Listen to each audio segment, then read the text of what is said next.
Thank you, Barry. Barry is my fact checker for the badges exhibit. And it's important to have our story straight. And Barry has been a fantastic resource, a friend in that regard, and as has ADAO. I'm grateful to have been folded into your program. What I do is personalize your story. After all, it's hard to care about somebody you don't know. And the badges exhibit has been largely a historical look back at asbestos victims' story. But we're beginning to make a move toward today, and the Borel family made their story available to me, Paul Brodeur as well, and it has been a privilege to portray that. But if you see the badges poster this year, it's Linda with Alan at her side before a Senate committee. And this is the story of today, the story of Ambler, the story of Heather, the story of Paul, and many, many others.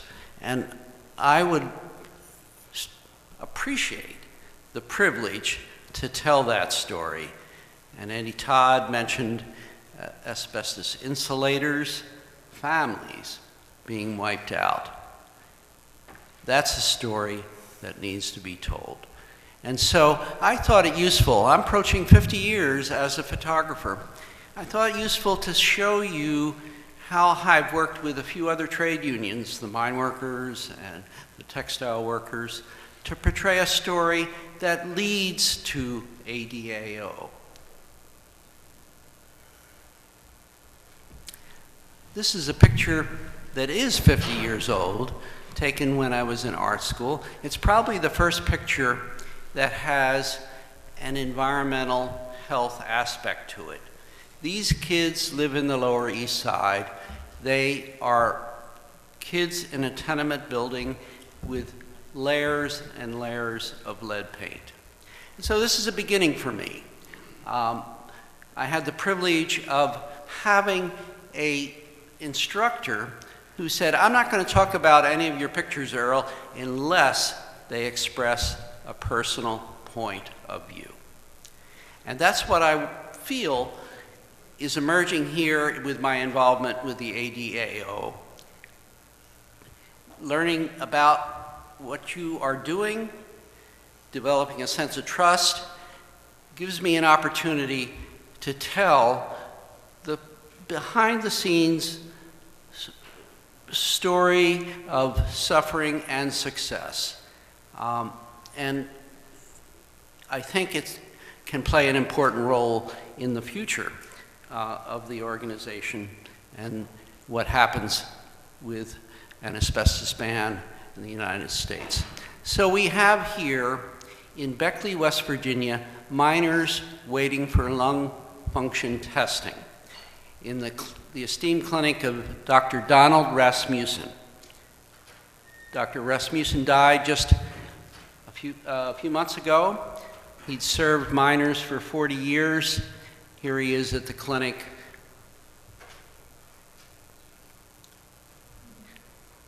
This look a little bit familiar? Confronting your congressman.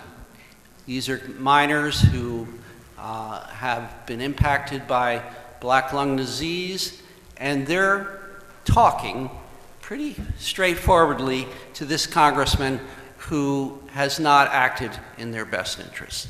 This is a confrontation that is important to record. The Capitol surrounded by miners. We could do the same thing. Miners on Worker Memorial Day expressing strong concern over the activity of the Mine Enforcement Safety Administration. And segueing to the textile industry, this is a Mill Village community. The brown lung victims have made their town a hospital zone.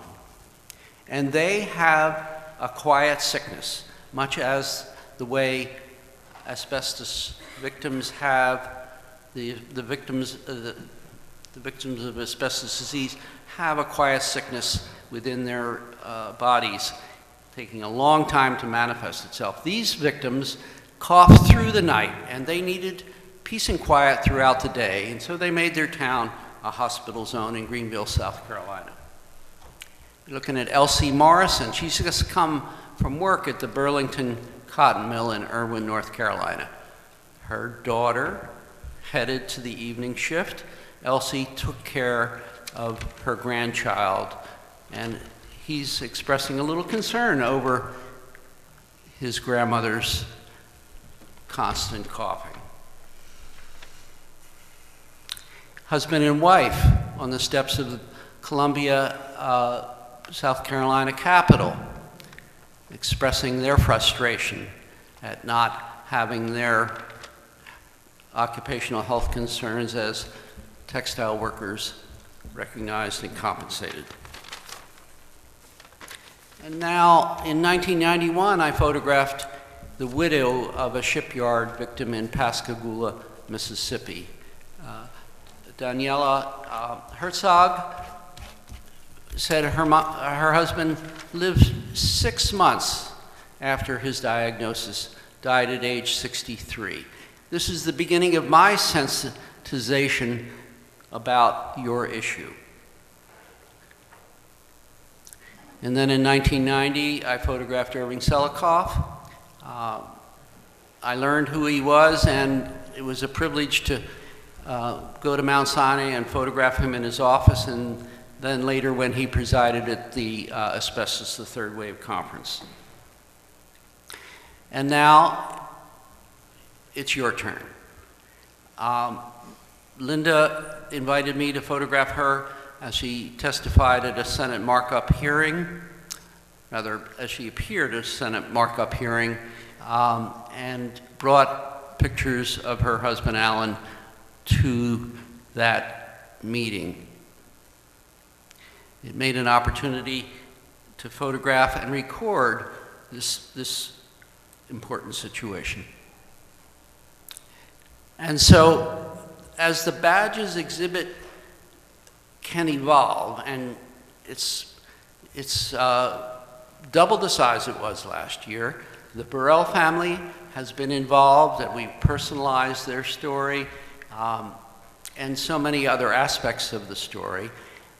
And now it's time to show today what the Asbestos Disease Awareness Organization can do in Ambler, what it can do in Libby, what it can do before Congress, what it needs to do to make the sea change, to ban asbestos now, and to make that happen. Thank you.